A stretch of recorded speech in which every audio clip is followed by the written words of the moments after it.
রমজানের 1-2 দিন আগে ইবলিস শয়তান এগুলোর লগে দেখা করে আইসা ডাইরেক্ট কইরা তারারে একটা কথা কয়, কখন বোন আমার এই 2-1 দিনের মধ্যে বান্ধিয়া লাইব। কথা বুঝছো না? হ্যাঁ হ্যাঁ, আমার এই 2-1 দিনের মধ্যে কি করে লাইব? বান্ধিয়া লাইব। আর বান্ধিয়া লাইলে আমি কোনো আইতাম না 1টা মাস। হ্যাঁ, তবে গত 11টা মাস তোরে যেভাবে চালাইছি আমার ইজ্জতের দিকে খেয়াল রাখবো, আমি যাতে বেজ্জতি না হই। তুমি আমি না থাকলেও না আইলে কিসে, তুমি আমার দায়িত্ব পালন করবা। আর বেরিয়ে বলে দিছে আমনে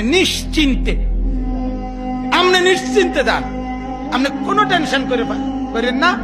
আপনারা বান দিয়ে থইল আমাদের আমনের পক্ষে আন্দোলন চলবেই, আমরা আপনার সাথে আছি, যা দরকার।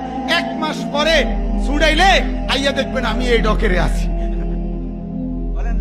বলেন নাউজুবিল্লাহ।